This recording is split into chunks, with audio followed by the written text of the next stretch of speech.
What would you say to those serious about their faith, but their distaste of politics has put them on this kind of at odds even within themselves? If you care about people other than yourself, and even obviously yourself, you want to put the right people in positions of power because they can change people's lives for good or for ill. If you're disgusted with it as I am, I get that. But that doesn't mean you should just check out. That's the worst thing you can do, right? Giving up isn't the answer. In the last presidential election, only half of Christians voted. Let's look past the noise and headlines. Both presidential candidates have been in office, so we can examine their results and logically reason which direction they'll steer our country. Ladies and gentlemen, Jesus said to the politicians of his day, don't neglect the more important matters of the law. What are the more important matters of the law in America today? Find out. Join me in my guess as we discover the proper principles of biblical voting. Ladies and gentlemen, what happens to communities, to cultures, and even Christianity in countries with open borders, or those that allow unchecked mass immigration? There's no need to speculate about that, friends, because history provides several shocking examples. Tonight, we'll see that mass immigration, we'll see what it did to the Roman Empire, plus what it did to modern places such as Beirut, Minneapolis, London, Paris, and even the state of California. We're also going to address several objections, several questions. For example, people will say, how can you be against a certain kind of immigration or a certain kind of open border if you're a Christian? Well, we're going to have to deal with a question behind that. What's the purpose of government and what is the purpose of borders? Are borders biblical? And if so, why should we have them? Should Christians be for immigration? Aren't open borders more compassionate? Doesn't mass immigration provide an opportunity for evangelism? After all, people are coming here. Don't we want them to know Jesus? And isn't it racist to want to secure the border? There are so many questions we need to delve into. We also need to delve into the question of why the ICE deputy director just admitted that we've let in free in our country over 13,000 convicted murderers, over 15,000 convicted of sexual assault, and over 425,000 total people that have some sort of criminal history. We're going to get into all that. We're going to ask the question, why is the border open? And what would our guest, if he were president, do about it? And there's no better person to talk about lessons from history than my friend Bill Federer. Bill knows more about history than any 20 historians I know, and he has such a great depth of knowledge on so many issues, not only biblical history, but modern history. And so he's going to help us. He's from AmericanMinute.com. He's written a number of books. He's been on the program before. He's one of my favorite guests of all time. Here he is, ladies and gentlemen, the great Bill Federer. Bill. Hey, Frank. Good to be with you. Thank you for taking the time to discuss a very controversial issue, open borders and mass immigration, but you know the history of it.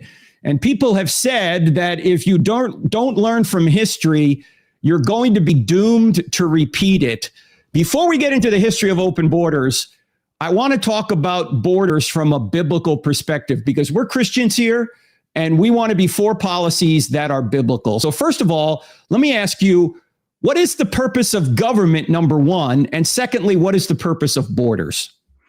Right. So the purpose of government is to protect the innocent, punish the guilty. Pretty simple. And in the Bible, God gives commands to 5 groups: individuals, families, business, church, and government. Individuals are commanded, among other things, to take care of the poor. The family commands are mostly relational. Husbands, love your wives. Children, obey your parents. Business commands are things like do an honest day's work and don't hold back wages.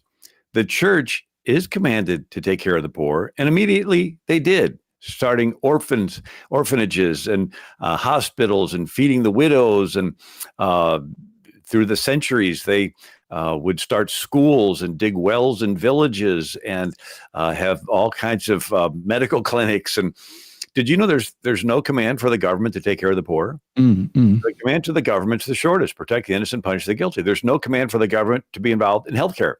There's no command for the government to be involved in education. What's happened is the government has usurped the church's role. In one of my books, I go through the history of hospitals. And it didn't start with Egyptians, because their medical care was mostly, beetles and dung and stuff. And it was only for the wealthy. Greeks' medical care was only for the wealthy. Hinduism, if you're suffering, it's because you sinned in some past life. And if I care about you, I'll let you suffer really good so you can be reincarnated in a higher state in the next life. They didn't invent hospitals. Islam, they didn't invent hospitals. Right? They lived fate. And if you're suffering, it's because Allah willed it for you. And Jesus said, when I was sick and you visited me, and the Good Samaritan, the guy poured in oil and wine, took him to an inn, said, take care of him. When I come back, I'll pay you some more. And so immediately Christians started places for people to recuperate. And then they would make pilgrimage to the Holy Land and show up worn out. And so the decision was made, every place that they were going to make a pilgrimage to, it should have an infirmary to convalesce. And then you had orders of nuns. It says, take no woman into the order of widows unless you have a reputation of washing the saints' feet and being hospitable. And so you'd have these widows and then women who would dedicate their lives to taking care of these people. And the Latin word for traveler or pilgrim is hosp, H-O-S-P, where you get hospitality and hospital. And so then you had Christians starting these in monasteries across Europe. The first medical school was in a monastery, Salerno, Italy. And then you had the Hotel Dieu next to Notre Dame in the 7th century. And then these St. Vincent, daughters of St. Vincent de Paul, of the Daughters of Charity, and they built hospitals across Europe. And matter of fact, it was the nun's habit that turned into the nurse's hat. All right. For a long time, the nurses would wear that little hat, bobby pin onto their hair. And so as Christians were known for taking care of all social programs. The government did none of that. And the early believers voluntarily sold their property and laid it at the feet of the church to distribute. They didn't have the Roman government take away their property and force them to involuntarily lay it at the feet of Pilate. Voluntary versus involuntary is sort of a big deal. It's sort of the reason God made us different than all the rest of creation that follows rules. We're not robots. And so the idea is that God blesses you with stuff and then gives you opportunities to show on the outside the love of God that's on the inside. And so socialism does not do that. And so when the children of Israel went into the promised land, every family was given property. If you own property, you can accumulate stuff. The Bible called that being blessed. And you can give away some of your stuff. The Bible called that charity. Well, it's interesting. Lenin said socialism is the transition phase to communism. And Karl Marx says communism may be summed up in a single sentence: abolition of private property. So if you don't own anything, how can you be charitable, right? And so it's interesting. James Madison, 1794, said charity is no part of the legislative duty of the government. There was a fire burned Georgetown in the D.C. area, and Congress was going to spend some federal money to fix it up. And Davy Crockett, a congressman from Tennessee who later died at the Alamo, he gave an address around 1827. He said, no, Congress has not the power to appropriate this money as an act of charity. Every member on this floor knows it. We have the right as individuals to give away as much of our own money as we please in charity. But as members of Congress, we have no right to appropriate $1 of public money as charity. Even Calvin Coolidge said, it does not follow that just because something ought to be done, the national government ought to do it. We need to take care of the poor. Yes, we do, but it's not the government's job. It's the church's job. And it's individuals. We need to teach kids. We need to take care of the immigrants. We need to do all that, but it's not the government's job. And so one of the interesting quotes from Gerald Ford, he says, people say, why don't you expand that program and spend more federal money? I look them in the eye and say, do you realize that the government big enough to give us everything we want is the government big enough to take away from us everything we have? So the purpose of government is to protect the innocent, punish the guilty. It's the church's job to take care of the poor. Whenever the church gives up its responsibility to the government, you have a change. And that's where you have Egypt. When people were starving, the government says, we'll give you grain, but it's in exchange for something, your cattle, your land, your lives. And in ancient Israel, which was a different model, when you harvested your field, you left the gleanings for the poor people to pick through, like Ruth. So the poor were taken care of, but it was on an individual level. It was a personal one, so that Ruth got to meet Boaz. And so when the church helps, it's called disinterested benevolence. That's actually the term, where you help somebody without any expectation of something in return. When the government helps, it's always an expectation of something in return. And you have politicians that want the poor to stay poor because then they can represent the poor. And if the poor no longer is poor, they lose their constituency. And so they actually have it's sad, but that's the way politicians think. I don't know if it was J.C. Watts or somebody in the past used the term poverty pimp, right? That they wanted to keep people poor. So that's the first thing, is that it's not the government's job to take care of the poor. It's the church's job. Sort of what happens when you send missionaries to a third world country. Bill, I was going to say, a lot of people think that we've gotten so far from that now, but actually this week we haven't, because the only people that appear to be helping the folks in North Carolina, not far from where I sit, is the church. Samaritan's Purse is out there. And I just got a text. My wife just got a text on her phone tonight that in our state of North Carolina, Governor Cooper just declared it tonight a state of emergency. About 6 days late. Samaritan's Purse has been up there taking care of people, and it's just devastating up there, Bill. We have staff members that live up there, and they have been without power. In fact, one of our staff members just got power back today. Some of them won't get it for weeks. Some groups are so isolated that they have no food, they have no water, I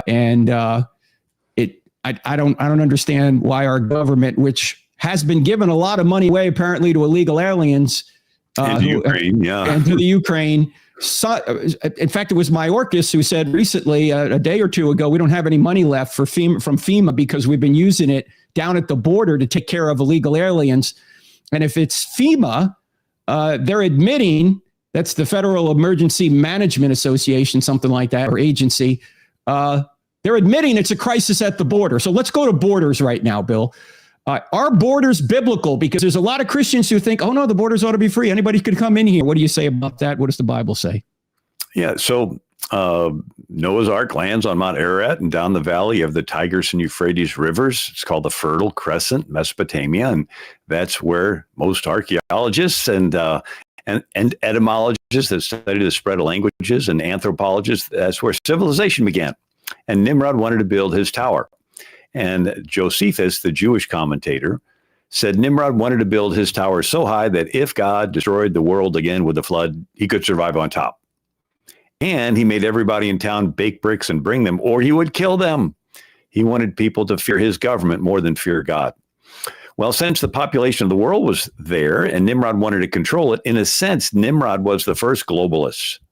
Right? He was the first one world government guy. He wanted to control the world's population. And God comes down, confuses the languages, and the people scatter into language groups that turn into nations. Lo and behold, nations were God's invention to postpone a one world government.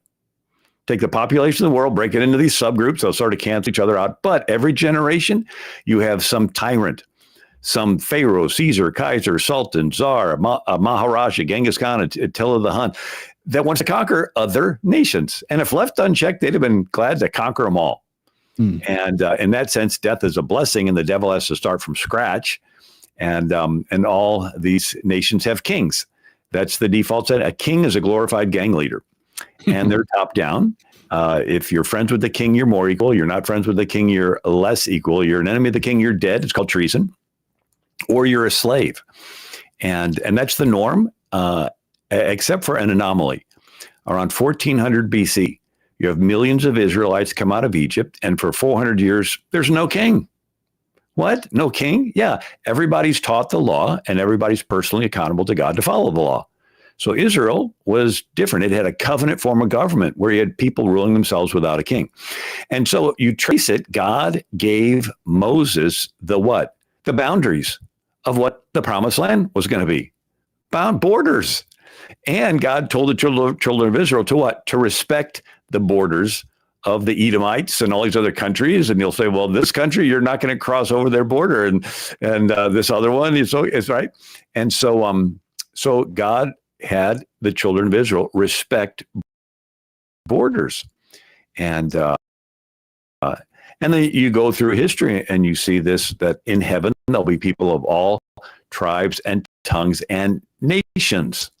So there's still going to be nations, and we're supposed to preach the gospel to all nations. So there's supposed to be nations, but globalists don't like that, and it is a gang spirit that wants to use the most modern technology, and whether it's Cain killing Abel with a rock, or killing with a bronze weapon, or an iron weapon, or a big long phalanx spear the Greeks had, or a scimitar sword that the Muslims had, or a composite bow that the Mongols had, or gunpowder that the Chinese invented. The weapon keeps improving, but it's that same fallen, selfish nature, that same gang spirit that if anybody can plot on a graph, we'll see at some point it's going to max out on a global level, all right, with an Antichrist. But Jesus says wheat and tares grow together till the harvest. And so the good Lord decides the time we're supposed to be on the earth, and we're supposed to do his will in the time that we're here. But God invented nations and respected borders, and we're supposed to preach the gospel to people of all nations. Phil, why do you think people think, even Christians today, think that open borders or no borders is somehow compassionate and right, despite the fact that the Bible talks about borders throughout its history, and it seems that borders are necessary for security and knowing who's in your country and what they're there to do? Why do people somehow think, oh no, that's wrong, you should open the borders?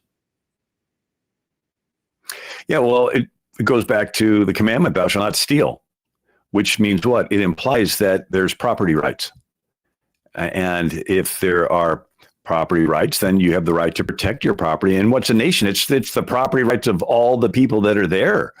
And so if you let there be borders with no borders, then you're violating the property rights of all the people that are already there. And that's called stealing. And but you're supposed to go to it says go to all the nations, not necessarily have them come. But I do think it is interesting in America that prior to unions and prior to the welfare state, every immigrant was a net plus. Say what? They say, yeah, we had waves of immigrants. And of course, the Indians themselves came over the Bering Strait, is what most anthropologists think, because American Indians have similar DNA to people in Mongolia and Siberia with, high cheekbones, black hair, often no beards and so forth. And but as far as immigrants from Europe, you first had Spanish, and then the first expedition from Spain brought African slaves, 1526. It wasn't 1619, it was 1526. And they had 600 Spaniards trying to settle around Paris Island, Georgia, South Carolina. And it got freezing cold, and then the slaves ran off and intermarried with the Indians.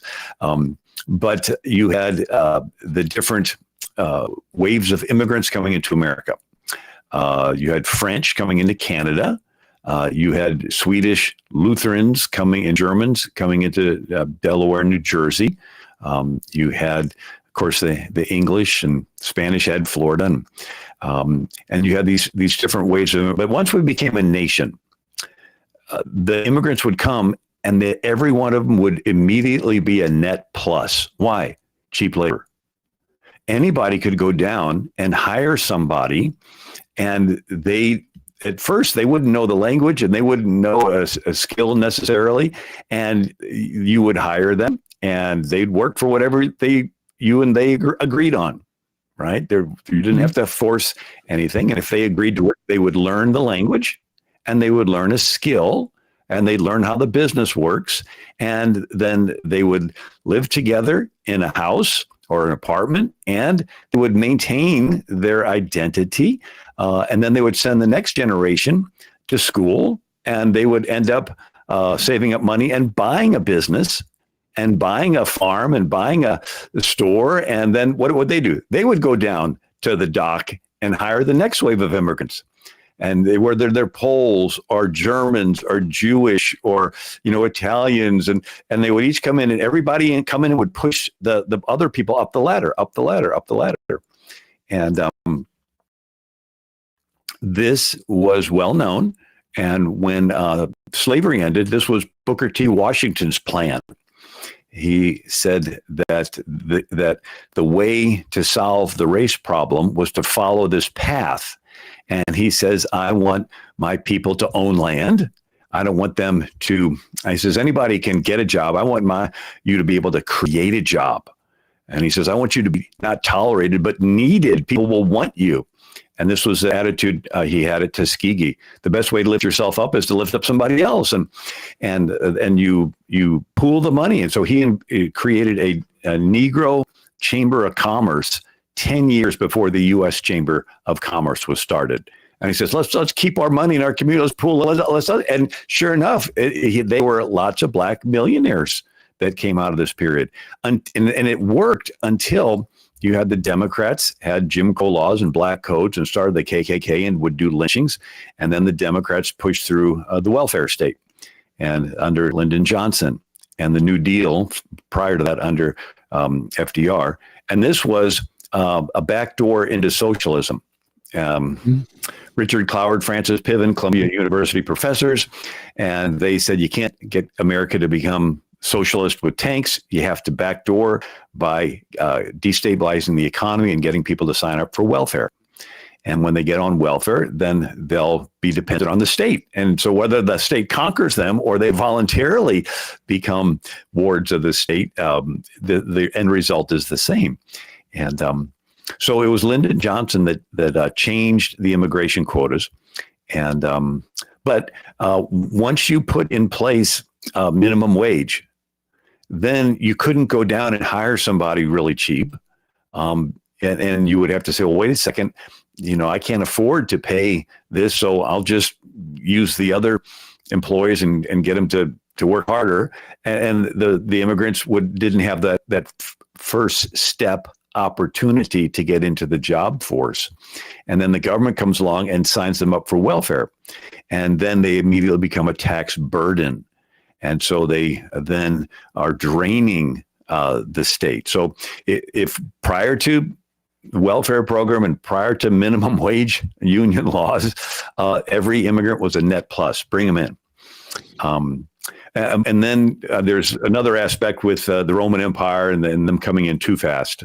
Well, let's talk about that. And we know that borders are biblical. We know that also it's a safety issue. I mean, when people say you're a racist if you're not for open borders, I say, wait, do you have a lock on your door?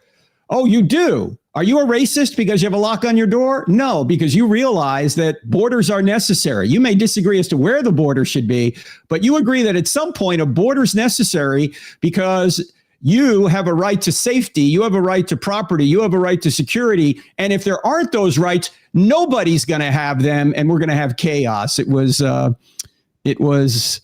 James Madison who I think said the most pithy thing ever about government. I know you're very familiar with it, Bill, but he said, if men were angels, no government would be necessary. We need some government to, as you said earlier, to protect innocent people from evil. That's the purpose of government, and borders help do that. Now, you and I are both for immigration, but it's got to be immigration done properly. When immigration isn't done properly, the results are shocking. Let's start with a very broad example, just a couple of minutes on the Roman Empire, and then we're going to get into some modern day examples of what happens when immigration is uncontrolled. Let's start with the Roman Empire, Bill. So in 220 AD, the later Eastern Han dynasty began to build the Great Wall of China. And this caused the Huns to not be able to attack into China, so they turned west.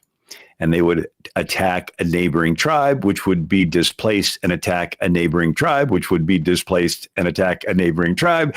And it started a domino effect of displaced tribes across Central Asia. Visigoths, Ostrogoths, Franks, Anglo-Saxons, Alemanni, Thuringians, Burgundian Jutes, Picts, the Lombards, the Berbers.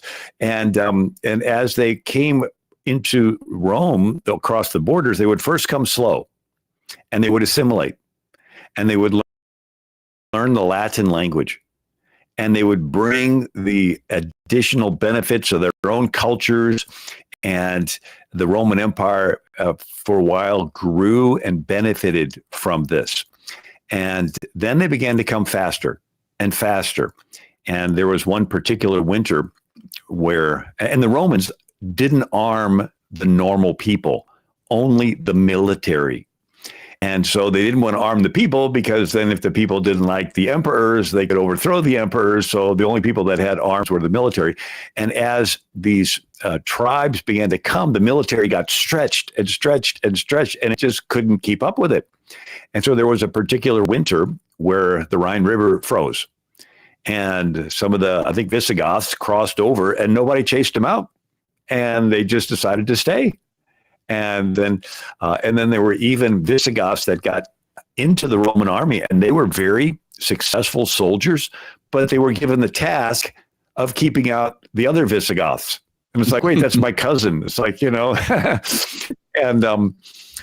then Will and Ariel Durant wrote in the Story of Civilization, and they studied dozens of civilizations, a 26-volume work and everything.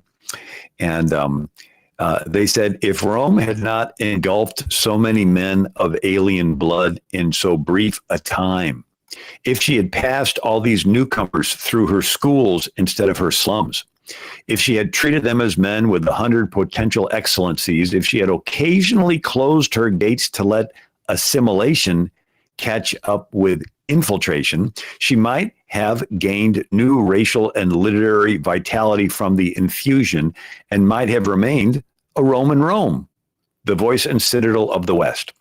But what happened? They came so fast, they kept their own languages, their own communities, and it broke up the unity of the Roman Empire. And then the violent ones came, right? The Huns, the Vandals. You know what the Vandals did when they came through town? They vandalized. That's where that term came from. Uh-huh.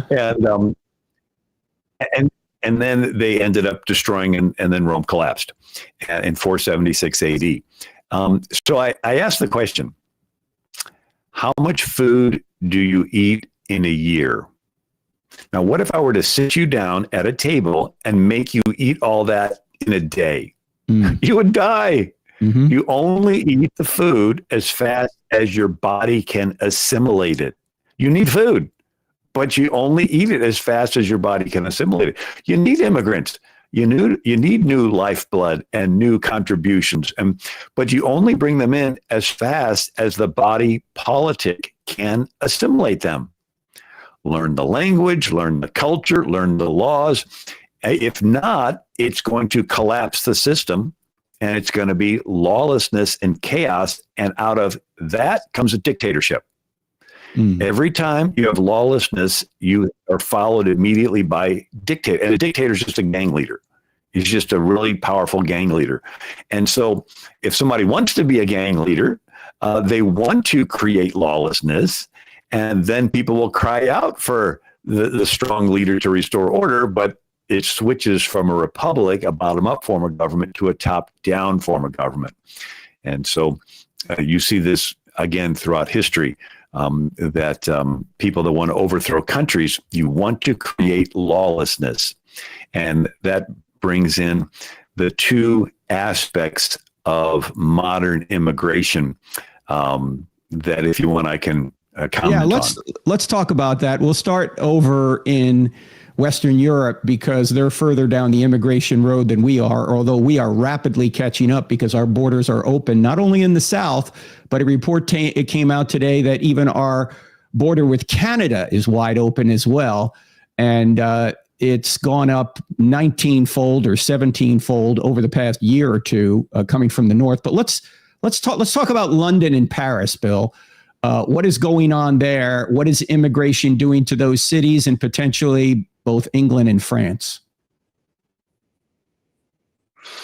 Yeah, so the colonizing powers, England, France, Holland, Germany, they went through a identity crisis.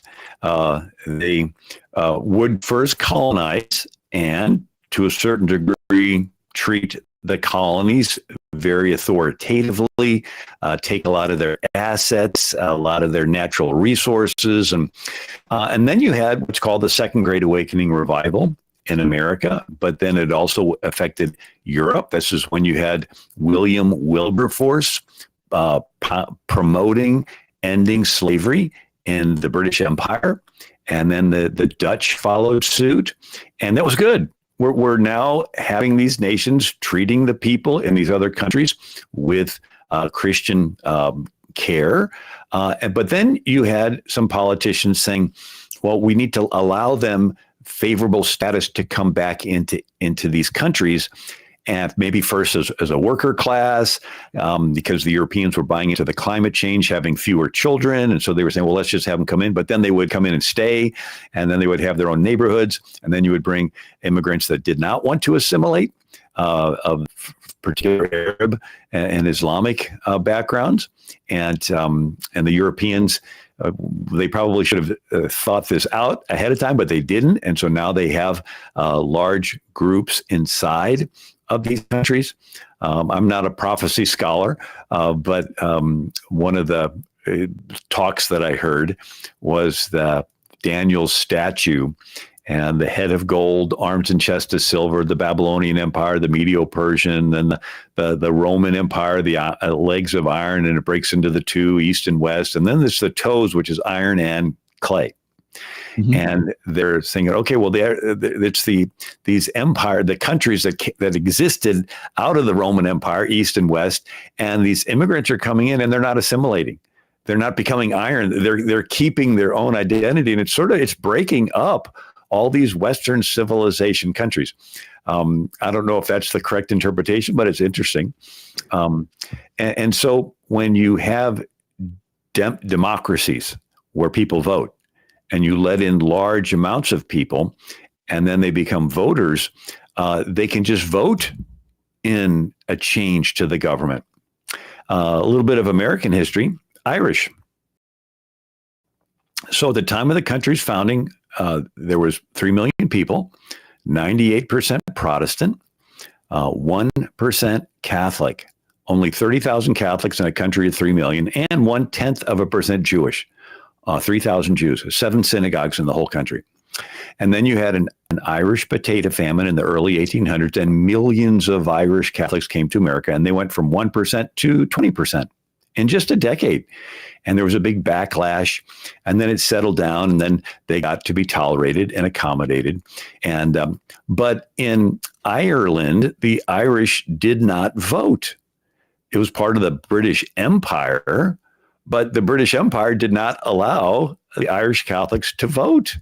They were sort of a second-class citizen. But when they came to America in such large numbers, over in Ireland, they had parades, right? Northern Ireland, they call it the Orange. So the Protestants would parade through the Catholic neighborhoods, and the Catholics would parade through the Irish neighborhoods, and they'd always end up with a fight. Well, when they came to America in such large numbers, it was an awakening that, we can now vote. And so they would have their parades. And it was the Irish, both Catholics and Protestants, sort of joining together in the parade just to celebrate their Irish heritage. And the politicians say, wait a second, here is a large block of voters, and we want votes. And so they would do what? They'd march in the parade with them, and so you saw how they ended up gaining influence But if you look at Europe, the same type of thing happened, but a lot of the immigrants are from Middle Eastern countries, and they didn't have a Judeo-Christian Western values. And so, a guy can have 5 wives and can have the wives go down to the welfare office and say the husband's not around. And so the wives get the welfare checks, and the guy visits the wives and has all these kids, and the checks get bigger, and he's living like a king with his harem, and the state's all paying for it. And the European powers, countries they hadn't anticipated this. And so they're seeing this demographic change. And in many Muslim cultures, it's a social stigma to have less than 5 children. And so you'll have these women with lots of children, and they estimate within the next 10 years, Europe will become Islamic, the same way that people forget all of North Africa used to be Christian. All of Egypt was Christian for 6 centuries. All of Syria was Christian for 6 centuries. All of Turkey was the Byzantine Christian Empire, right? For nearly 7 centuries. And but you begin to see that when this immigration comes, and it first comes slow, and then when word gets out, then it comes faster, and then it's faster, and then when the borders become non-existent, the next thing you can expect is literally military invasion, literally attacks, and then it pours in like a dam that breaks, and then the country ceases to be what it used to be before. And they don't have a common language. In Rome, they spoke Latin. And so all these other tribes would speak their own language. They mixed in some Latin, sort of a mixture. And so they would call them Romantic languages, French, Spanish, Portuguese, Italian, Romanian. And so it broke up the unity of the Roman Empire. But again, the premise is, how much food do you eat in a year? What if I were to make you eat it in a day? You only eat the food. You need food, but you only eat it as fast as you can assimilate it. Well, Bill, right now, and many of our viewers may have seen some of this, but right now there are some riots going on in England because there are people there who are English, who are seeing basically their country, their neighborhoods being taken over. Some of them even maybe enforcing Sharia law. There are no-go zones in certain parts of London now because immigration, unchecked immigration, is happening, and many Muslims are coming in and they're not assimilating, as you said. The same thing is happening in Paris, as you know. In fact, I was in Paris 14 years ago. Bill, we took a wrong turn somewhere, and when we came around a corner, I thought we were in Saudi Arabia. I didn't know those two countries were so close to one another, but boom, we were still in Paris. But there were Muslims everywhere. There were women in the hijab, and it was shocking. The neighborhoods that do not assimilate into the Judeo-Christian values. Well, now, of course, France is much more secular. But when you have this unchecked immigration, as you've pointed out in history, it ultimately will lead to the internal destruction of the nation. That's what's facing Europe right now, and it will probably face the United States if the open border continues. In fact, Mark Stein, way back in, I think, 2008, wrote a book called America Alone, maybe in 2006, because he saw what was happening with regard to, as you mentioned, the procreative nature of the Muslims with all the wives, and the Christians or the seculars having 1.2 kids between them. It's not going to look good once Muslims take over, and in most countries where they take over in a majority way, most of the freedoms that we enjoy in the West go away. And by the way, even Richard Dawkins, as you know, Bill, has caught on to this recently. He has rightfully said that Islamophobia is nonsense because Islam is not a race. It's an ideology. It's a way to live, and you might not want to live that way and not want such a ideology to come and be dominant in your community. And so now, Bill, he kind of wants Christianity to come back. What would you say to Richard Dawkins right now? Yeah. Well, welcome. And welcome. I think he's on a good journey of awakening. And unfortunately, it may be a little late, but but I think there's still time and still people a chance to wake up. Globalists want to do away with borders, and mass immigration is one way to do that. And so globalists want to have this immigration, and they want to. I mentioned voting. So 1965, Lyndon Johnson changed the immigration quotas into America from countries that had Judeo-Christian work ethic, and a lot of them European, a lot of them, Spanish, Filipino, but by and large, they had this mental attitude that it was a failure to receive welfare. That if you went on the government dole, that you were somehow admitting to a personal failure. And so there was a hesitancy to do this. Well, Lyndon Johnson changed the immigration quotas to bring in immigrants from really poor third world countries that did not have this attitude. And so they would sign up for welfare. And once they signed up, they would tend to keep it coming. And if you think of it, if you were getting $1,000 check in the mail every week from someone you didn't know, week after week, $1,000, $1,000. After a few years of this, would you wake up one day and ask yourself, who is sending me this $1,000 check every week? I'm going to find out who they are and vote them out of office. No, you wouldn't do that, would you? I mean, my kid's got a couple more bills to pay.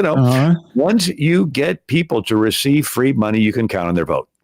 And so bringing the immigrants in, signing them up for Lyndon Johnson's Great Society welfare state was a way to build a Democrat voter base. And so they would always do this virtue signaling where we care more about you. And so we want to let them in, and we really don't care about these people. We just want their vote. And if the more they can stay poor, the more they'll stay on welfare, and the more they'll be Democrat voters. It's unfortunate, but that's the way it works. I ran for Congress 3 times. I got a taste of how this works. And then there was something else. In my experience of being involved in politics, I was amazed at how each party would spend literally 10 years planning to redraw the congressional district map. And whoever's party had the governor in that particular year would be able to have a say in how it's going to be redrawn. And so meticulously, they would go down one block, cut out another block, go over to the left, go over to the right, and they would try to get people that were a majority of their party. So when election time came, the party could win that district and get their congressmen and all their people involved. And then there was the awareness that if they just let crime go up, pro-family people would feel unsafe and move out. Well, pro-family people, they're a higher percentage Republican. And then pro-small business people would move out. I mean, how can you do a business if they're smashing windows and ladies don't feel safe going into downtown? Well, pro-small business, they're usually a higher percentage Republican. Well, who's left in the city? More people on welfare. Well, they're a higher percentage Democrat. And guess what? Everyone who left the city, their name stays on the voter rolls. And when election time comes, you don't sign your name on the ballot. It's anonymous. So you don't have to match up the name with, all you need is the number of people on the registered voter list, and you can do fraud up to that number and nobody question it. They just say, oh, there's a big voter turnout this year. And if they can win the big city, they win the state. If they win the state, they get all the electoral votes for the state, and the president's elected by electoral votes. There is literally a political agenda that includes having crime intentionally go up in the big cities to drive people of one particular party out, right? They can afford to move. They got a little bit better off financially. They can afford to move. The ones that stay there, they can't afford to move. So and then they do it statewide. In California, they intentionally want to drive out business. And then those names stay on the voter rolls. They bring in the illegals. They can vote up to the names of the registered list. I mean, Gavin Newsom and these different politicians in different states even want to stop the cleaning up of the voter rolls. They don't want to take extra names off the ballot because that's the cushion that they can do voter fraud. Yeah, in fact, the Congress would not pass the SAVE Act, which was basically to say that only legal citizens could vote. They wouldn't pass that.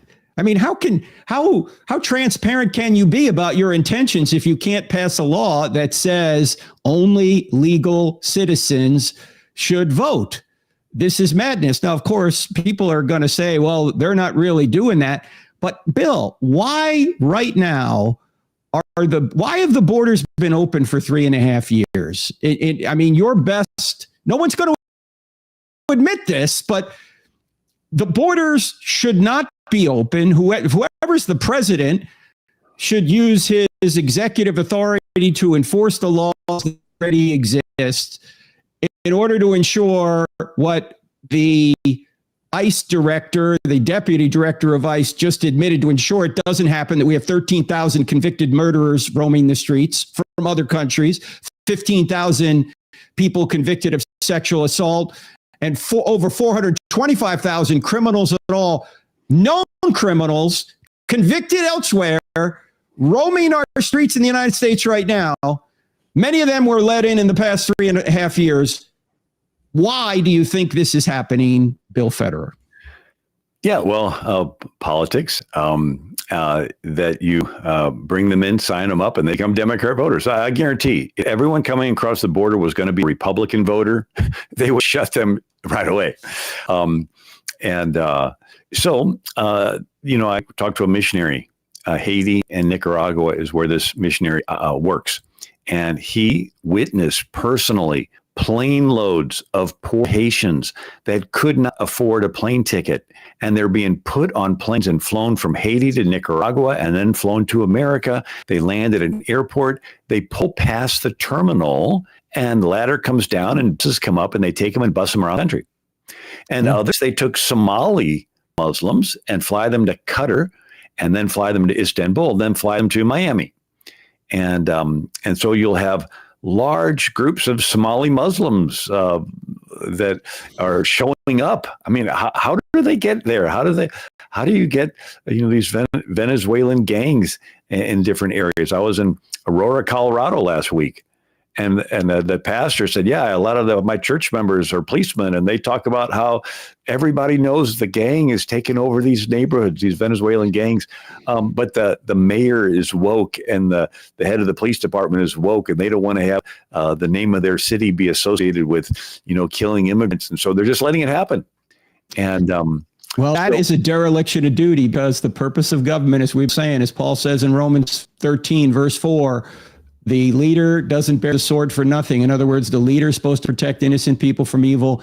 And when the government isn't protecting innocent people from evil, but allowing evil to happen, you have an illegitimate government. That's what's going on right now.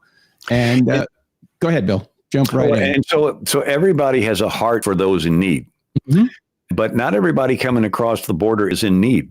That's right. You have Chinese that are not poor coming across the border.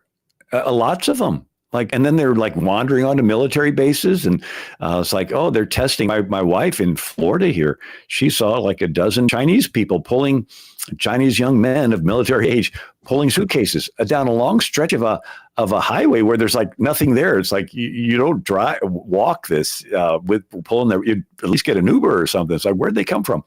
And then you see people from Muslim countries, and some of the man on the street interviews that I've seen, where they'll go to where these immigrants are crossing, and they'll attest to terrorists coming across the border.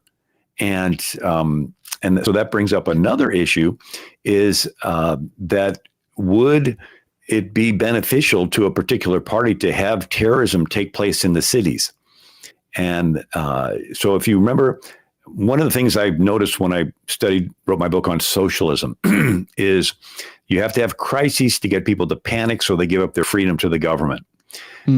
Even Klaus Schwab said, if the past 500 years have taught us anything, is that acute crises boost the power of the state. And so we first had Occupy Wall Street, where you had poor people setting up tents in cities, and everybody in the city got used to it. And then you had the George Floyd riots and the autonomous zones taking over the cities.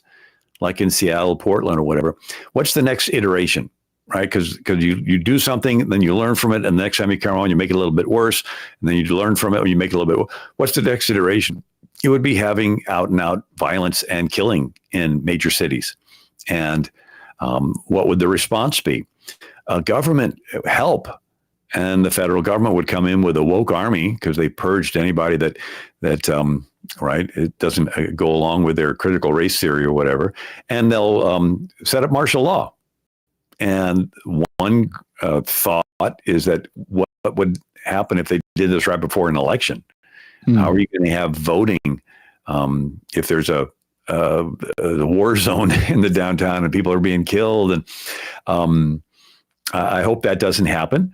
But when you study the color revolutions after the Cold War, where the Soviets would flip a country and make it from pro-West to what's called behind the Iron Curtain, pro-Soviet, these are the tactics they would use. And then our CIA learned them in reverse. And we would, like Operation Ajax in 1953, where Eisenhower had Allen Dulles, head of the CIA, send Kermit Roosevelt Jr., the grandson of Teddy Roosevelt, over to Tehran.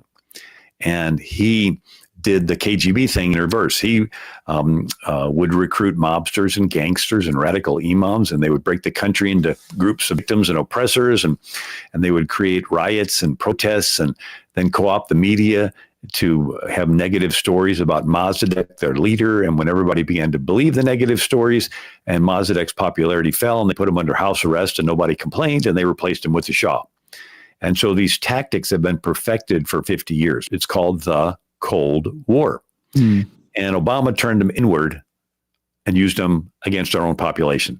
So in 2012, Obama approved using behavioral sciences for the benefit of the American public. What's behavioral sciences? It's psyops, psychological operations that we would do in other countries to overthrow leaders, but he approved using it in America to, I guess, silence his political opponents. And then in 2016, Obama signed the Countering Foreign Propaganda and Disinformation Act, which gave him the authority to control media in America, social platforms in America, for the sake of national security. We want to stop these foreign actors. And it's like, well, it's up to him to decide what message is good and not. And so is he going to be tempted to do what he did with the IRS, where Obama met 147 times with Lois Lerner and then had the IRS target conservative groups? Is there any concern that they would be tempted to do that with these other things? And then Mike Benz he was former intelligence, and he did a 3-hour interview with Tucker Carlson, and he talked about how rather than sending people overseas, Obama just used social media.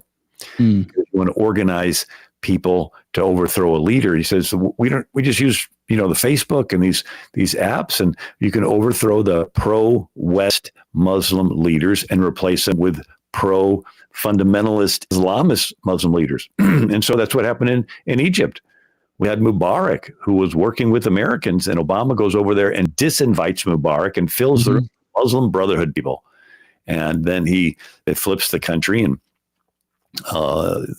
puts in, the pro-Islamist people, and luckily the people of Egypt threw them out, but after quite a bit of struggle.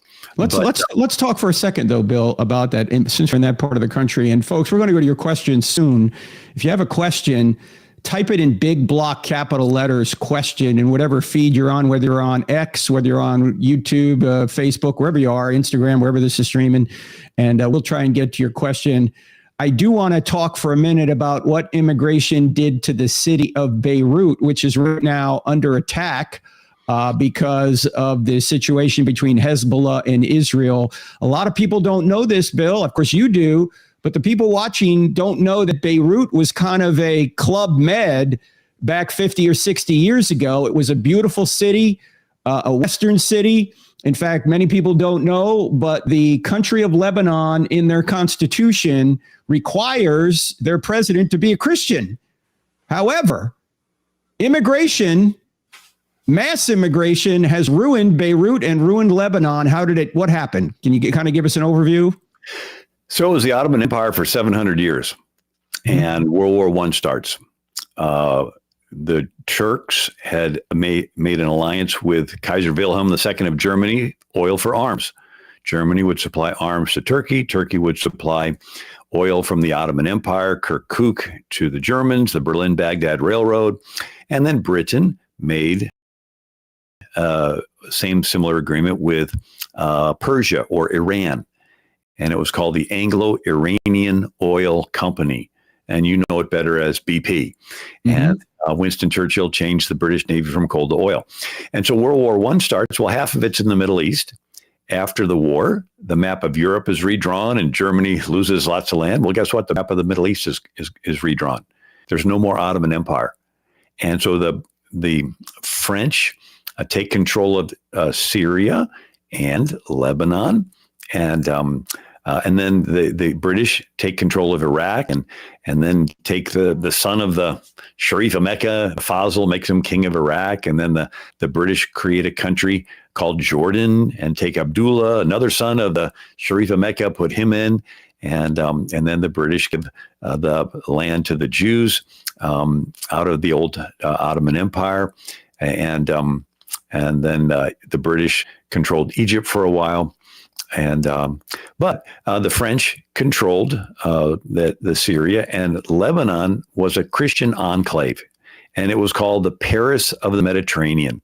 And so they had the Christians, I think they're like Maronite type Christians, and then different Muslim groups, and then another particular religion that I can't recall offhand, but they decided that they should have equal representation.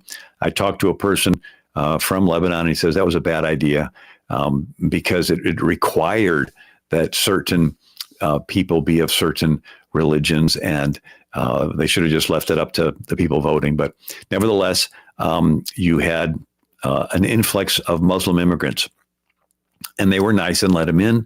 And then more came and more came and more came, and they crowded out a lot of the Christian areas. And then they began to do violence and wipe out the Christian areas. And then they got funding from Iran. So it brings up another one. So Iran was siding with the Soviets, and then we did this coup in 1953 and put in the Shah. The Shah loved America, and Iran was pro-American. I mean, it was tremendously pro-American. And I went to school with some Iranian students in college, and they had American flags on their dorm room wall. And I didn't even have American flags on my dorm room wall when I was in college. You're not going to believe this, Bill, but my wife, her father was the attaché to Egypt, Air Force attaché in the 70s when the Shah was in power. And she actually went to Iran as a cheerleader twice to Iran when she was, in early high school.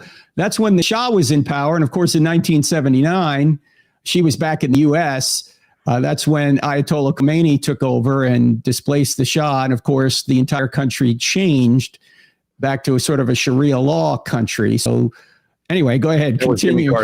That was Jimmy Carter's contribution to world politics, was abandoning our ally, the Shah, and surrendering Iran to the Ayatollah. Thank you, Jimmy Carter. And so, but was it the immigration from Jordan into Lebanon?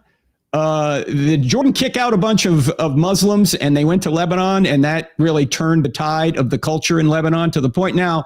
I mean, it's been largely at civil war almost for 50 years. There's all these pockets, and it's destroyed the country. Yeah. So the Soviets founded the PLO in Moscow in 1960. And the purpose of it was to sow division in the Middle East and keep the Middle East from becoming pro-West. And so the PLO would stir up a lot of these violent Muslims, and countries would say, we don't want you, and they would kick them out. And then many of those violent ones went to Lebanon. But I wanted to mention Iran. So Iran was pro-American, and Jimmy Carter had his national security advisor, Zbigniew Brzezinski, whose daughter Mika is a TV host. MSNBC, host. Yeah. And so Brzezinski decided that we should abandon the Shah, and we didn't want the Soviets to come in, and so they brought in the Ayatollah, and then the Ayatollah. He's so fundamentalist Muslim that he doesn't even want the Quran in the Farsi language. So the Quran's in Arabic, but the people in Iran speak Farsi. And so it's this force, and then they have religious police where if the women are caught not being covered, they get, beaten and, terrible stuff. And so then Iran funds Hezbollah in Lebanon. And then with the beginning of this period is when you have the Marine barracks blow up in the early 1980s. Yep. And Reagan wanted to send in our military, but there were some woke people that refused to obey his order. And so the U.S. decided to just pull out and abandon Lebanon to the fundamental Muslims. Right? It was like 281 U.S. Marines were blown up by these terrorists. And we just tuck tail and run. So we abandoned the Shah and we abandoned Lebanon. And what does it do? It sends a signal that America's weak. We're just a pup. We have all kinds of movies that show we're really tough. And when it comes to it, all they got to do is a little bit of violence and we run away. And so it projects this weakness. Well, to fundamentalist Muslims, weakness invites aggression. There's a concept: when your enemy is strong, retreat. When your enemy is weak, attack. It's sort of the law of the jungle. And so then Iran funds the Houthis in Yemen. And then Iran funnels money. It finds its way to Hamas. And then you had the Soviet-Afghan War. And we had the U.S. arming and training the Taliban. It was the largest covert operation the CIA did. In order to blunt Russia. Well, yeah, the enemy of my enemy is my friend, right? Yeah, and so it was such a big deal that Charlie Wilson's War with Tom Hanks and Julia Roberts was about it, and Sylvester Stallone did a movie on it called Rambo 3. Absolutely. It's the largest CIA operation of our government arming and training the Taliban, and one of the people we trained was Osama bin Laden, and then there is, since Jimmy Carter allowed the Ayatollah to take over Iran, you have an Iran-Iraq war. And so you have Ronald Reagan and Rumsfeld arming and training Saddam Hussein to fight the Ayatollah. We don't want the Ayatollah to win. And so for 8 years, from 1980 to 1988, our government is arming and training Saddam Hussein to fight the Ayatollah. Millions die. It was a terrible war. And then you had George H.W. and which sort of surprised the world when the decision was made to take out Saddam and then have weapons of mass destruction and even the different military strategist groups said that when you take over a country that's an authoritarian country, you just replace the leader. You don't dismantle the whole country. Now, Saddam had 6 palaces, and they were all staffed by Chaldean Christians. And I talked to somebody that was there, and they said that he knew that the fundamental Muslims could pose as your friend and then stab you at night, which is what happened in Egypt. They had a leader named Anwar Sadat, and he made a treaty with Israel, Menachem Begin, the Camp David Accords. And in his military, the Muslim Brotherhood type people had infiltrated, and there was a parade. And he's there, the military's going by, parade. And some of the people in the military stop, lower their machine guns, and they fill Anwar Sadat with lead. And so Saddam's like, I don't even trust my own military. But and so then I talked to a Chaldean Christian Iraqi general, and I said, explain this to me. How could you be a Chaldean Christian and you're one of Saddam's generals? He says, they didn't always like me, but they knew that I'd tell them the truth. And they knew I didn't have any subversive type of agenda. And so when Saddam was taken out, the entire country was dismantled and it turned into chaos. And out of that chaos came ISIS. And then you had Bill Clinton, and he did Operation Deliberate Force, where he's funneling arms through Iran to get to the Bosnian Muslims to fight the Serbian Christians. And so this is an interesting one as well, because Bosnia and the Serbia, it was a Christian area for 1,000 years, but they let in Muslim immigrants. And then they ended up taking over a downtown little area, and they took over another downtown area and another downtown area, till pretty soon they took over the whole thing. And then Bill Clinton recognized them as their own nation. And they're like, what happened? All of a sudden, the United Nations is, and then we're going to go to a war. So they built a statue to Bill Clinton in downtown there. And well, we gotta go to some questions now, because it's amazing how much my friend Bill Federer knows, ladies and gentlemen, about all these things. But you can see the common theme running through everything he's talking about. People want to breach borders. And when they breach borders, there's chaos. And that is what's going on in our country right now. The question we need to ask ourselves is, why is this happening? Why is it happening? It shouldn't be happening in any country. We should have immigration, but it should be controlled immigration, just like you should have a controlled immigration in your house. You just don't let anybody in your house. You have to vet them first, and you can't take everybody in. I got the video ready if you want to play it. Okay. Yeah. Why don't we play the video? Here it is.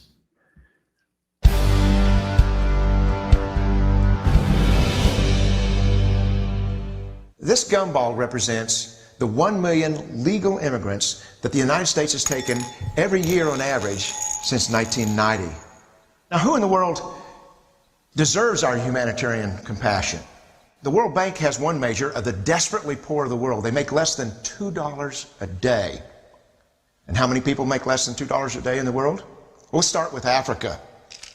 In Africa alone, there are 650 million people who make less than $2 a day.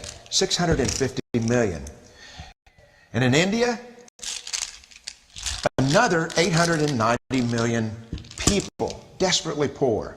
China adds another 480 million people, making less than $2 a day. And unfortunately, the rest of Asia has a heartbreaking 810 million people who the World Bank says make less than $2 a day. And finally, there's 105 million of Latin America's population that are desperately poor. All told, the World Bank says there are 3 billion people in the world. 3 billion people who are desperately poor, making less than $2 a day. That's 3,000 gumballs. And every year, we take a million and suggest that we've somehow made a humanitarian difference. Of course, we don't pull our immigrants from these desperately poor populations, do we? These people are too poor, too sick, too disconnected to make it here as immigrants. We tend to pull our immigrants out of the better off poor of the world. And Mexico tends to define the type of immigrant that we bring here, because the plurality of people come from Mexico. And Mexico is poor.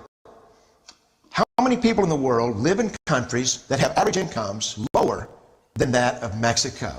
And the World Bank tells us that that number is these 3 billion plus another 2.6 billion people. 5.6 billion people in the world who live in countries with average incomes below that of Mexico. That's 5,600 gumballs. And so what is it that the elites are telling us? They're telling us that when we take this 1 million immigrants that we somehow or another are tackling world poverty. Double our immigration to 2 million a year, we couldn't make a noticeable difference. And we may be really hurting the impoverished people of the world because the million that we do take are among the most energetic, often the better educated, certainly the most dissatisfied people that if they did not immigrate would be agents for change to improve the lot of all the people in these countries.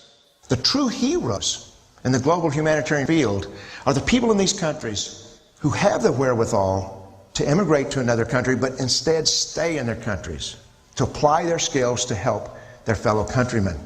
Unfortunately, our immigration system tends to entice these very type of people to abandon their countrymen.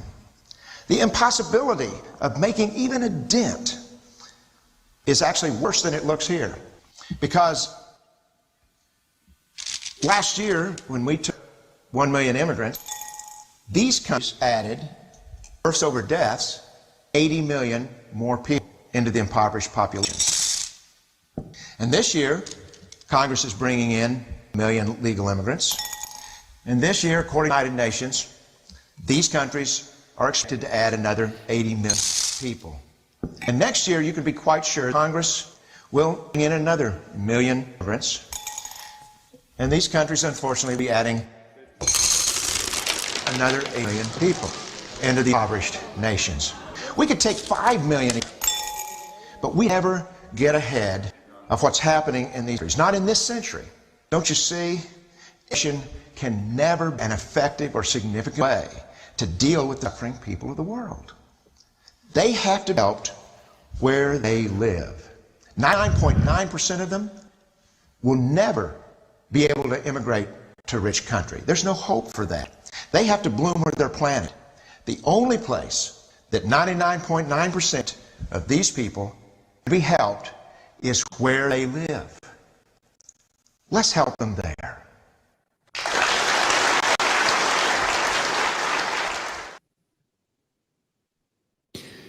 They got to bloom where they're planted, Bill. We can help only a very tiny fraction of people. So for leftists to try and say, oh, we're really putting a dent in world poverty by doing this, we're not. But what is your overall reaction to that? Yeah, we need to teach them the principles that made America great. America is an idea.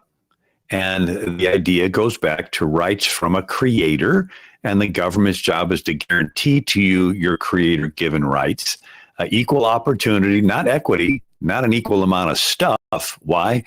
Because the people in the government that hand out the stuff, they're always going to be tempted to want to give a little extra to their family and friends on the side and hold back from someone they don't like. And before you know it, it gets discretionary.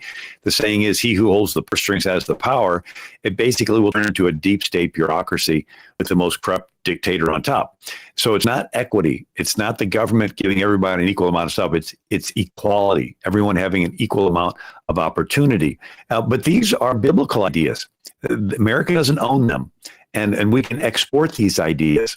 A study was done by Robert Woodbury of countries in the 1800s where missionaries went to, and he found that the countries where what he called conversionary Protestant missionaries went to, those countries are more prosperous today because they would strive to teach the people to read so they could read the Bible. And then they would read verses like a lazy man turns on his bed like a door on his hinges, and the one guy buried his talent and the other one put it to work. And so you would teach them to read it, but also teach them the concepts of being diligent and hardworking.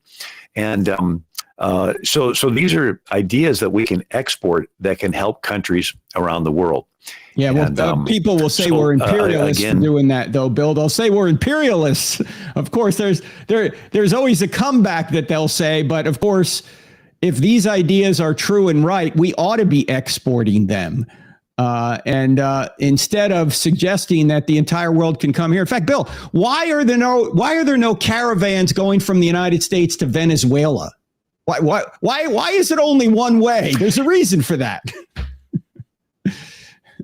Now, an interesting observation is GATT and NAFTA. These were treaties that were put in place, several decades ago, and these were trade treaties that allowed America to buy stuff from other countries, Central Latin America, and then they would buy stuff from us. Well, as soon as the treaty was put in place, Mexico devalued their peso to half, which means that the Americans could buy their stuff cheaper, but they couldn't buy any American stuff because it was now double the cost. And since GATT and NAFTA were put in place, there's been dozens of more Mexican billionaires. So now these globalist operations can come in and take over land. They can produce corn so cheap that if you go to the store, they'll have all the tortillas all made, and you can buy them cheaper than what a subsistence farmer could grow them and make them. And so it put out of business entire villages of local farmers because they couldn't compete with these mass operations where you have now globalist billionaires making a lot of money, but the people are getting poor. And so what happens is they look for opportunities. And when they say, okay, well, there's opportunities in America, well, guess what? But the people, entire villages empty out and leave to come to America. Why? Because of the promise of opportunity. But if we could say, hey, let's not give in to the globalists, let's help the individual people to become prosperous, I think we could bless them and they wouldn't have to give up their homeland. Well, that's a good question, Bill. It comes from Kuda. We have questions coming in. If you want to ask the great Bill Federer a question, just type in big block letters question. Kuda says, Bill, what about immigrants who often fill jobs that local workers are unwilling to fill? This fills gaps in crucial sectors such as agriculture, construction, and services. This contributes to economic growth and increased productivity in various sectors. What do you say about that? I think that there is need for people to do those jobs. I think there's an orderly way for them to come across. I think that you could have them come across in a way that wouldn't throw the doors open so the gangs can come in, or the what's called OTMs other than Mexicans. These are Afghanistans, Iranians, Iraqs, Egypt, Pakistan, Yemen, Qatar, Algeria, Somalia, Malaysia, Libya, Eritrea, Indonesia, Lebanon. You can have a way to bring in people to work without opening the doors and letting in people, many of which are gangs. And not only that, Bill, anyway. We need to repeat something that when our feed went down, you made some great points about sex trafficking coming over the border. Can you just repeat what you said so people don't miss that? Yeah, so the idea was, well, what's the Christian response? Well, shouldn't Christians care that there's 300,000 missing children? And evidence shows that they're being put into sex trafficking. And even the CEO of Goya, Goya, the food company, made a statement that he considers the U.S. government as complicit in the sex trafficking of children. And then there's containers. One of the videos I just saw today, somebody said that the longshoremen are striking partly because they're tired of hearing children inside of containers banging and screaming. If anyone saw the movie Sound of Freedom with Jim Caviezel, and it talked about the sex trafficking of children, there's the horrible scene where these children are put into a container, put on a ship, and then pulled into a dock. And then the next thing you know, they're in some warehouse, and the door opens and the light comes in this dark container, and these poor kids are shivering and they're scared. And a guy pulls out his trunk with a bunch of money and says, I'll buy that one and I'll buy that one. And then the little kids are like hugging each other and they like pull the kid away. It's heartbreaking. Shouldn't Christians care about that? Should we just let this continue the way it is? No. And ladies and gentlemen, it's not compassionate to allow crime and terrorism and sex trafficking and drugs to flood our country and bring children who are vulnerable into this country to get into prostitution against their will. That's what's going on. And this current administration is allowing it to happen. I'm sorry, that's what's going on. And there does not need to be another law passed to prevent this. The current laws that are already in place just need to be enforced, and they're not being enforced by the Biden-Harris administration. That's not even up for debate. That's what's going on. And the question is, why is it going on? In fact, Bill Federer, if you were president right now, if you were elected president, what would you do to fix this problem? I defer to Trump. I think he'd do a better job than me. But the day Biden got into office, he stopped building the border wall. Immediately stopped building it. Why? Because they want the illegal immigrants to come in. It's estimated at least 12 million. And why? Because they're signing them up to vote. There's evidence that all the federal departments are somehow involved in signing them up. And so that's the way to win elections, if you can get the votes. And they don't even have to vote. If you just register their name, then they can do the drop-off ballots. They just need a number to appear that it's less than the registered voter amount. But then there's crime. And when you look at, I wrote the book Socialism, and I go through the color revolutions. You bring in immigrants to do crime, and then people that are pro-family, pro-business will leave the big cities. And if they leave the big cities, they're a higher percentage Republican. Well, who's left? More people on welfare. They're a higher percentage Democrat. And whoever wins the big city in an election wins the state, gets all the electoral votes, and the president's elected by electoral votes. So they actually have a part of their strategy is intentionally to want crime go up in the big cities. They don't want to do the crime because then they'll be blamed for it, but they want to allow the violent element to come in, like these Venezuelan gangs. And but again, if those that have a need, if churches were involved in the process. Now, right now we have Catholic Charities, Lutheran Charities, and some United Way and some of these other groups. And what are they doing? They're working with the government, getting money to bring illegals into communities without the community's knowledge or permission, and then signing them up for welfare and basically leaving them as a burden on the local community. Many of these are people that don't even know the language. They can't work a job. And the government rents every hotel room. One city I was at, the pastor pointed out a motel and says, every room, every night's rented by the government is put in illegals, and they just wander the streets. Crime goes up. They don't know the language. They don't know a skill. And they hear the community stuck with it. And Catholic Charities and these other ones think we're giving a cup of cold water. Well, get permission of the community that you're bringing them in. If you're a Christian organization, honesty is a good thing. Ask them if they want these people to come in and be permanent burdens on the community. If not, you're just taking money from the government and you're doing a disservice. Our government now is putting illegal aliens in luxury hotels in New York City. They are doing nothing for the people of the United States, particularly North Carolina, South Carolina, and Georgia, and some places in Florida, who are literally without their homes after Hurricane Helene came through. They're doing nothing. Yeah, they're putting veterans out on the street so that they can put illegals into different apartments and stuff. This is not conspiracy theory stuff, ladies and gentlemen. This is happening, and the only way that your vote will not be counted is if you don't vote. That's the surest way to ensure your vote will not be counted is don't vote. The least you can do is vote according to biblical principles, to vote according to the more important matters of the law. We have several presentations at voteyourfaith.net that goes into this in more detail. But Bill Federer here is obviously a wealth of information on history. He knows what happens to places that have open borders without proper immigration. And it's never pretty, ladies and gentlemen. It's not good for the people coming in. It's not good for the people already here. It creates chaos. It ultimately destroys a community. And Christianity isn't helped by it.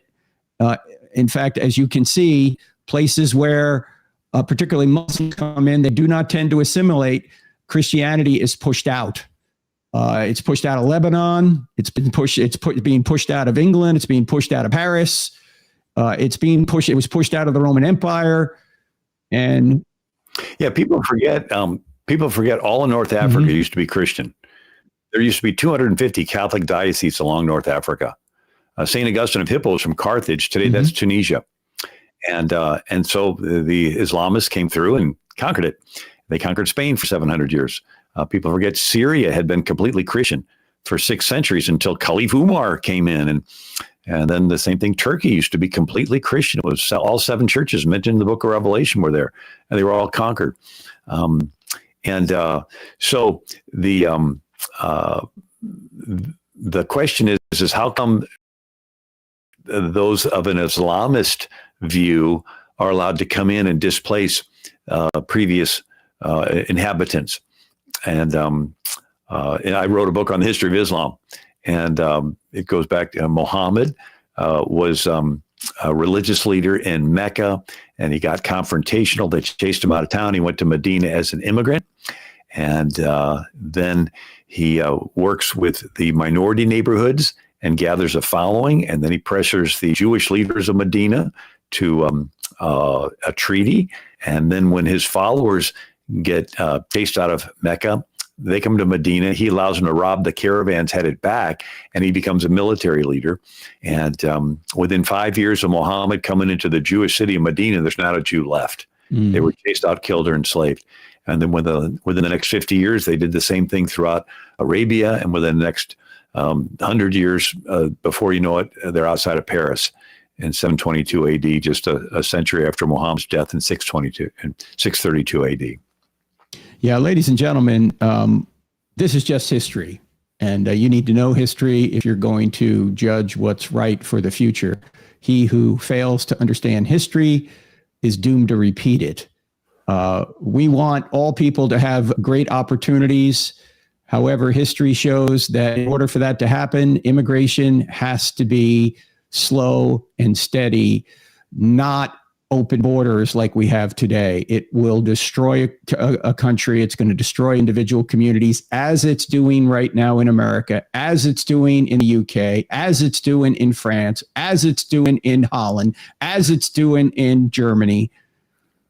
And that's just the facts. You don't like it? Sorry. Facts don't care about your feelings. That's what's going on. You know, that study that I mentioned, Robert Woodbury, Baylor University, and he studied the countries where conversionary Protestant missionaries went to in the 1800s, and then look at those countries today, and they're more prosperous. And then he looked at where some other missionaries went to that were not conversionary Protestant Christian, and they just simply swapped out the pyramid structure of society from a pagan one to a Christian one, and it kept the elites in charge. And there wasn't the effort to teach everybody to read the Bible, and there wasn't the upward mobility. Those countries are poorer today. And so he statistically documented that the Christian gospel can make a country prosperous. You teach people to read, you teach them these principles, and so it works. And when Jesus said, "Go into all the world and make disciples of all nations," I think we have the answer there. And it's again, you can't bring them all into America, but we can go to these other countries and teach them the principles. But one of the principles is opposite of globalists. Globalists want to have basically they're gang leaders. They want to be gang leaders over their country, and they want to have a global gang leader, right? That eventually will be the Antichrist. But the globalists don't let go of this power. But if we teach these principles over time, it can have a change that can bring about prosperity to people in countries without them having to leave. Amen. Well, ladies and gentlemen, if you want a lot more, you need to go to Bill Federer's website, AmericanMinute.com, AmericanMinute.com. He's got so many great books. He also puts out an email very frequently, and I think you can sign up for that email at AmericanMinute.com. Is that right, Bill? Right. Yeah, go check that out. Also, check out voteyourfaith.net. At voteyourfaith.net, you'll not only see this live stream, you'll see the one we did with Jack Hibbs. You'll see a presentation by Pastor Gary Hamrick on principles of Christian voting, also one by our friend Alan Parr. You'll see one that I did, Does Jesus Trump Your Politics? You'll also find a digital voter guide on there. So all you need to do is put your address in this voter guide, and it will tell you everybody on your ballot, state and federal, and even local, I think. And it will show you where all the candidates stand on all the issues. Remember, Jesus said to the politicians of his day, vote the more important matters of the law. He said to them, the politicians of his day, the Pharisees, he said, you're neglecting the more important matters of the law. And that's what we're doing in this country, ladies and gentlemen. We're telling people what light bulbs they can and can't use, but we won't say murder your children or don't murder your children. Kamala Harris says, wants to ban plastic straws, but she doesn't want to ban child castration. She wants actually people to be castrated, kids. She's neglecting the more important matters of the law. And we're neglecting the more important matters of the law when we don't secure our borders to keep people safe. We want people to come here, but we want them to come in a controlled way, just like you want people to come into your house in a controlled way. So borders are necessary. They're biblical. And if you destroy the golden goose of America by overrunning it with people who do not want to assimilate, the entire world will suffer. And tragically, so will missionaries, because we send out more missionaries than anybody. So vote your faith, ladies and gentlemen. Go to voteyourfaith.net for much more. Anything else to add to that, Bill, before we go? I was reading where one of the English parliamentarians was writing a letter to one of our leaders in New York and saying that you're bragging about your form of democratic government. But he says, what's going to happen when you let a lot of people in that are so poor, and then they have a politician that says, we'll promise to have handouts from the government and by taking away money from the rich. And the poor will obviously vote for that candidate. And once they take the money from the rich, give to the poor, there's fewer rich. And then finally, there's no rich. And then the people are used to getting the free stuff. And what happens next?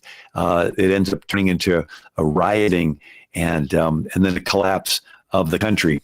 And when you understand, and this has happened in, was it Peru or some of these Latin American countries where they would tax the rich, give to the poor until there's no rich left, no security for property, so there's no investments from other countries, and then the country spirals into poverty, and then you end up having no rights and no freedom. You use the term, killing the goose that laid the golden egg. If America falls, all it's going to have in the world is gang leaders. You'll have a Russian gang leader, a Chinese gang leader, an Iranian gang leader, a North Korean gang leader. If America falls, it's going to be a gang war on a global scale, and human rights will be crushed. And so it's worth saving America. Let all things be done decently and in order. And again, you need food, but how much do you only eat as much as you can assimilate? If I were to force you to eat a year's worth of food in a day, you'd die. We need immigrants. We need people to come in. We need workers. We need all of that, but only bring them in as fast as they can assimilate. And then you rejoice. And then go back to having the church be involved in taking care of the needs of society and having it be a personal relationship with the person in need versus an impersonal check in the mail from some government entity that wants votes and effectively wants the poor to stay poor so they can get votes. It's called the Cloward-Piven strategy. Anyway, one of the books I wrote on this topic, it's called Socialism, the Real History from Plato to the Present. And I think people will find it interesting. Yes. And go to AmericanMinute.com, ladies and gentlemen. Sign up for Bill's email. I get it. It's always an incredible read. It really helps you inform you on the issues. And you need to know what the issues are, what the history is, in order to make wise decisions moving forward. And don't forget to go to voteyourfaith.net for more. Also, check out our podcast. We're doing several podcasts on issues like this as we come up to the election, so you can be well informed. So if you don't do anything else, ladies and gentlemen, vote. more than half of Christians don't vote. If Christians would just vote and vote biblically, the border wouldn't be open. Abortion wouldn't be legal, except in certain circumstances. And we would have a more prosperous and fair society where we're not pitting different groups in society against one another. But we're not voting, ladies and gentlemen. We're allowing evil to overrun our country, and we're at fault for doing it. So get out there, vote. Yeah, go ahead, Bill. I have one more thought. So I spoke to a large Hispanic church in Los Angeles, and I felt the Lord put it in my heart that they were sent here the same way Jonah was sent to Nineveh. And so what was that all about? Nineveh was the most powerful nation in the world. It was Assyria. Nineveh was the capital. And they were sinning. And Jonah was sent there to tell them to repent. And they did, and judgment was put off a century and a half. And I felt the Lord tell me that immigrants to America that have come from oppressive regimes, whether it's communist, whether it's gangs, that I felt the Lord saying that they're prophets to America, telling America that if we don't repent, what we have to look forward to is the same situation as they've experienced in those other countries. In other words, there's the voice, the message is, look, we came here because the other countries were corrupt and human rights were smashed. And if you don't repent, then this is what America has to look forward to. So I encouraged that church. I said, don't look at the political process as something that you don't understand and you're just going to stay away from. These are your kids in those schools that they want to push the transgendered agenda on. And I did. I've had the parents come up and say, my daughter came out as this and their daughter that, and they're like in tears. And I said, these are your kids. You are a large number. You can sway America. You can save America. And so you're here and take it as a responsibility that you're supposed to, that God arranged it and you're here. And so get involved and stand up for your children, the children's future, the biblical morality, and look upon yourself as a prophet like Jonah sent to Nineveh. God sent you here to be a voice to tell Americans they need to repent, that the church is asleep, the church has gone woke, and it needs to have a rude awakening. And anyway, just wanted to share that. Yeah, no, that's one way you love people you don't know. That's how you love your neighbor. You put laws in place to protect them from evil. That's what Christians ought to be doing. We just can't sit back and go, all these kids are being sex trafficked across the border. Oh, I'm not going to vote. All these drugs are coming over. All these criminals are coming over. These terrorists are coming over. I'm not going to vote. Why wouldn't you vote for a secure border? Why wouldn't you vote for a place that's going to protect innocent people from evil? I don't understand why Christians think they can sit on the sidelines on this, but that's what they're doing, and it's shame on us. Thanks so much, Bill Federer, for all you do, my brother. AmericanMinute.com. Go there, ladies and gentlemen. Also, check out voteyourfaith.net and look out for the I Don't Have Enough Faith to Be an Atheist podcast. We'll be doing many more shows up to the election, and don't forget to vote. All right, we'll see you here next time. God bless.